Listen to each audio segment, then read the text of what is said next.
नमस्कार साथियों। कुछ लोग रास्तों की शिकायतें करते हैं और कुछ लोग उन्हीं रास्तों को अपनी पहचान बना लेते हैं। आज मैं एक ऐसी शख्स के बारे में डिस्कस करने जा रहा हूं जिन्होंने पर्यावरण, सेहत और जिंदगी की जिम्मेदारियों के बीच कभी हार नहीं मानी। साइकिल, दौड़ और सादगी के जरिए इन्होंने बहजोई जैसे छोटे से शहर से एक बहुत बड़ा संदेश दिया है कि बदलाव मुमकिन है। चलिए आज दिल से मिस्टर जयप्रकाश सर का स्वागत करते हैं और इनके बारे में इनके मुख से ही इनके जीवन की कहानी को सुनते हैं। नमस्कार सर, आपका पॉडकास्ट में बहुत बहुत स्वागत है। सबसे पहले मैं आपको धन्यवाद देना चाहता हूं कि आपने इतने बिजी शेड्यूल में इतना समय निकाल के इस पॉडकास्ट में आए हैं। सबसे पहले मैं चाहूंगा कि जो मेरी ऑडियंस हैं, दर्शक हैं, उनको आप अपना छोटा सा परिचय दें। धन्यवाद अमित जी। मैं जयप्रकाश गुप्ता और इस बहजोई में मुझे जेपी के नाम से जाना जाता है। इसी बहजोई में मैं पला बड़ा हूँ। बहजोई इंटर कॉलेज बहजोई से मैंने 12th किया है। उसके बाद बीएससी एसएम कॉलेज से और एमएससी हिंदू कॉलेज मुरादाबाद से किया है। तो इस बहजोई में काफी लंबा समय मैंने बिताया है। ये मेरी कर्म भूमि रही है और इसको ही मैं बहजोई से लगभग 17 साल पहले मैं शिफ्ट हुआ हूं दिल्ली श्री राम इंस्टीट्यूट में। मैं वर्तमान में जॉब कर रहा हूं सहायक पर्यावरण वैज्ञानिक के रूप में। ये मेरा एक संक्षिप्त परिचय है। आपने जो अपना क्विक इंट्रोडक्शन दिया उसके लिए बहुत बहुत धन्यवाद। सबसे पहले मैं ये जानना चाहूंगा कि आपको यहाँ पे प्रिंट मीडिया के द्वारा साइकिल मैन की उपाधि दी गई है। जी, साइकिल मैन मतलब आप जो है साइकिलिंग, फिटनेस और पर्यावरण के बारे में बहुत ही इंटरेस्टेड हैं, बहुत जिज्ञासु हैं। इस विचार की शुरुआत कहाँ से हुई? देखिए, ये साइकिलिंग की जो मेरी शुरुआत है वो 2018 से हुई थी। मैं पर्यावरण और सेहत के बारे में इतना जानकारी नहीं रखता था। तो शुरुआत में मेरी एक इंजरी हुई थी। उस इंजरी को ठीक करने के लिए मैंने साइकिल को खरीदा, क्योंकि मेरे जो सीनियर कोच वगैरह हैं उन्होंने बताया कि आपकी ये इंजरी साइकिल से ठीक हो सकती है। क्योंकि मेडिकल साइंस में बहुत लंबा समय लग रहा था, बहुत पैसा लग रहा था। तो मैंने सोचा कि इस तरफ ट्राई किया जाए। तो 10 मई 2018 को मैंने साइकिलिंग की दुनिया में कदम रखा, साइकिल को खरीदा और वहीं से मेरी ये शुरुआत हुई। 2018 से 2025 मतलब 7 साल हो चुके हैं। हाँ, 7 साल हो चुके हैं। ओके। आप अब तक लगभग भारत में कितनी मैराथन दौड़ चुके हैं? मैं अब तक 100 से ज्यादा मैराथन दौड़ चुका हूं, जिसमें 2 फुल मैराथन रही हैं मेरी 42 किलोमीटर, 42.195 किलोमीटर की, और बाकी मेरी हाफ मैराथन है 100+। और इंडिया के मैं लगभग अधिकतर शहरों में, जैसे दिल्ली है, मुंबई, कोलकाता, चेन्नई, इन बड़े शहरों के साथ साथ मैं छोटे शहरों में भी दौड़ने के लिए जा चुका हूं। बहुत खूब, बहुत खूब। जितनी भी मैराथन हैं उनमें आपका क्या परफॉर्मेंस रही है, प्रदर्शन रहा है और उनके क्या परिणाम रहे हैं? मैराथन को दौड़ना और जीतना ये बहुत अलग चीज है, क्योंकि हम सेहत प्रेमी हैं, हम प्रोफेशनल एथलीट नहीं हैं।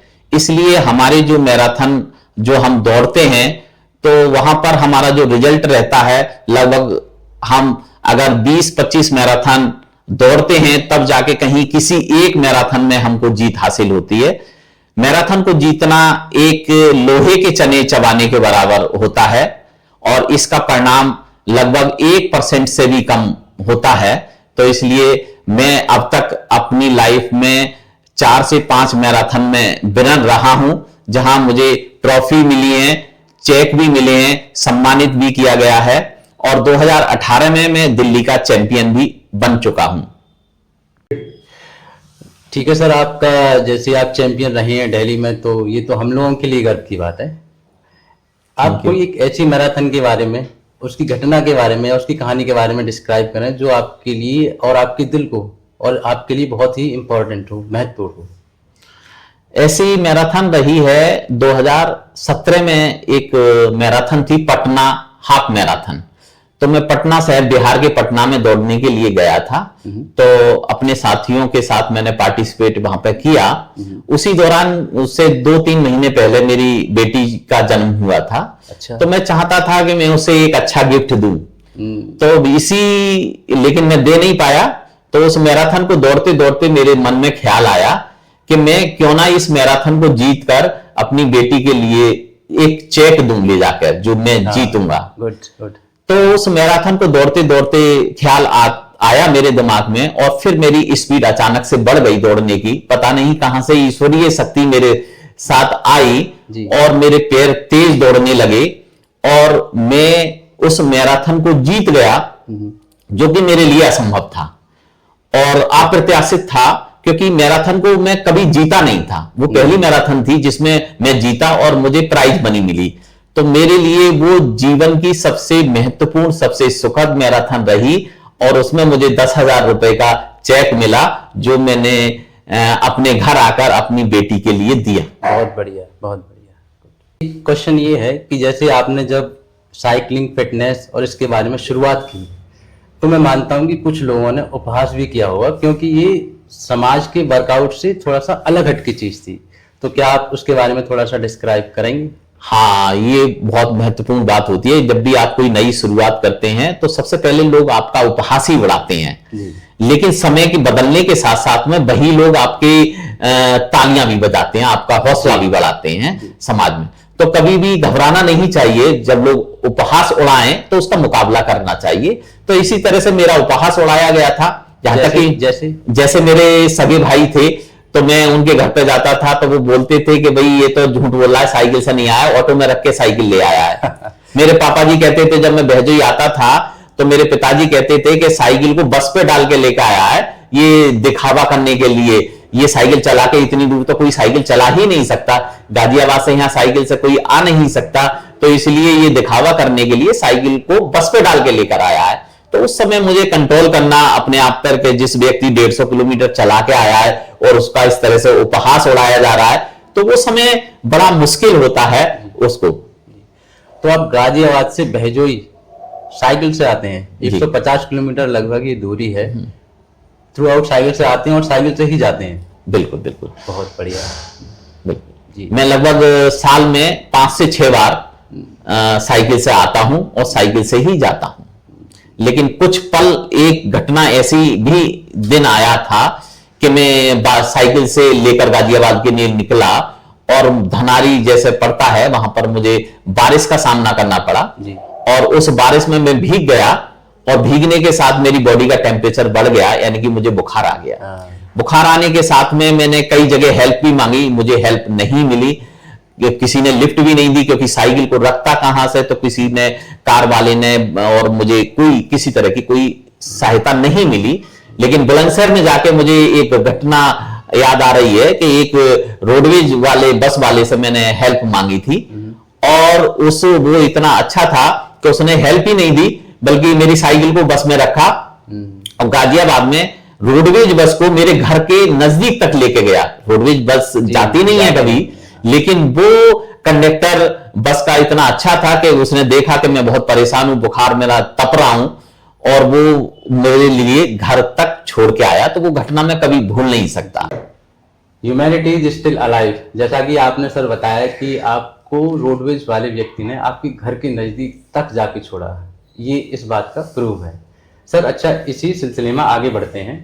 आपने लगभग 50,000 किलोमीटर से ज्यादा साइकिल चलाई है, 10,000 किलोमीटर से ज्यादा दौड़े हैं, रनिंग की है, और सैकड़ों लीटर पेट्रोल को आपने पर्यावरण में जाने से रोका है।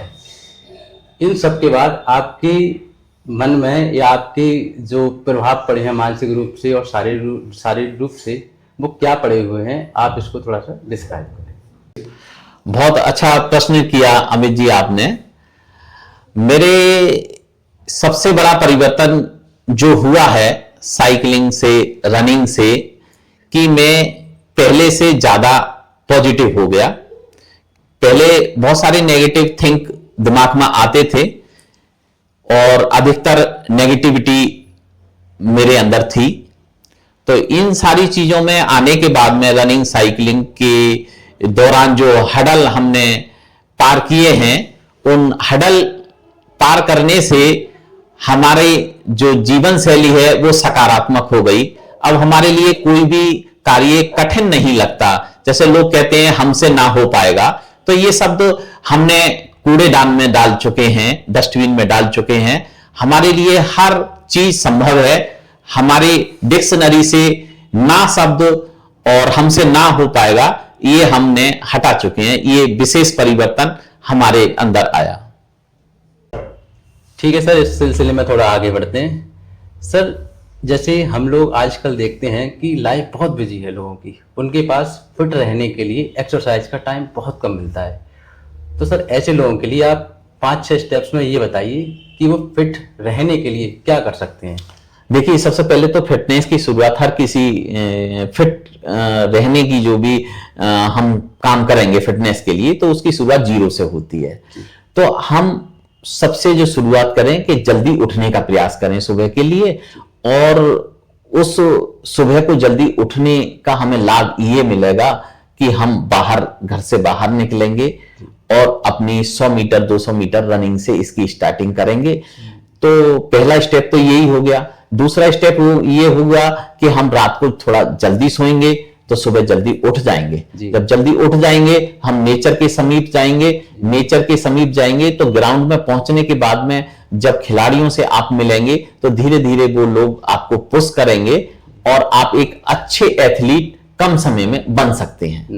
मतलब छोटे छोटे स्टेप्स लेके, जैसे जल्दी उठना, जल्दी थोड़ा थोड़ा दौड़ने की शुरुआत करना, उसके बाद जल्दी सोना, कछुआ गति से, पेशेंस रखना पड़ेगा, क्योंकि ये शॉर्टकट का गेम नहीं होता। ये जीवन के अंतिम समय तक चलने वाला गेम है। जिस तरह से हम साल में 365 दिन खाना खाते हैं, पानी पीते हैं, सांस लेते हैं, उसी का एक पार्ट है खेलना। तो उसी को हम निरंतर कर सकते हैं जब हम कछुआ गति से चलेंगे, तो पेशेंस रखेंगे तो पेशेंस बड़ी ताकत होती है, और इस पेशेंस को खिलाड़ी के अंदर सबसे ज्यादा होता है। जी बिल्कुल। ठीक है सर, हम इस सिलसिले में और आगे बढ़ते हैं। आपने काफी कुछ बताया। मैं आपसे आखिरी क्वेश्चन ये करना चाहूंगा कि आप मेरे दर्शकों को फिटनेस, पर्यावरण के बारे में क्या संदेश देना चाह रहे हैं, थोड़ा सा आप इस पर प्रकाश डालें। अमित जी, मैं आपके पॉडकास्ट के माध्यम से आपके सभी दर्शकों को यह संदेश देना चाहता हूं, अपने व्यस्त जीवन शैली में से कुछ पल अपने लिए चुराइए और इस अनमोल शरीर के लिए कुछ पल प्रकृति की गोद में पसीना स्नान कीजिए, क्योंकि प्रकृति की गोद में कुछ हमारे बॉडी के अंदर, इस शरीर के अंदर हैप्पी हार्मोन रिलीज होते हैं, जैसे एंडोफिन, साइटोसिन, डोपामाइन। तो इन हार्मोन की वजह से हम अपने आप के लिए खुश रख सकते हैं और अपने जीवन का संपूर्ण आनंद ले सकते हैं। यही मेरा संदेश है। Thank you very much. तो दोस्तों, हमने मिस्टर जयप्रकाश सर से बात की, और जैसा कि हम लोग जानते हैं कि भारत के प्रधानमंत्री जी ने फिट इंडिया मूवमेंट की शुरुआत की, उसका प्रभाव हम छोटे छोटे क्षेत्रों तक देख सकते हैं। जो सर हैं वो इस मूवमेंट के पार्ट भी हैं। तो मैं चाहूँगा कि सर ने जो भी आप लोगों के लिए संदेश दिए हैं, आप अपने जीवन में उतारें और स्वस्थ रहें। Thank you very much.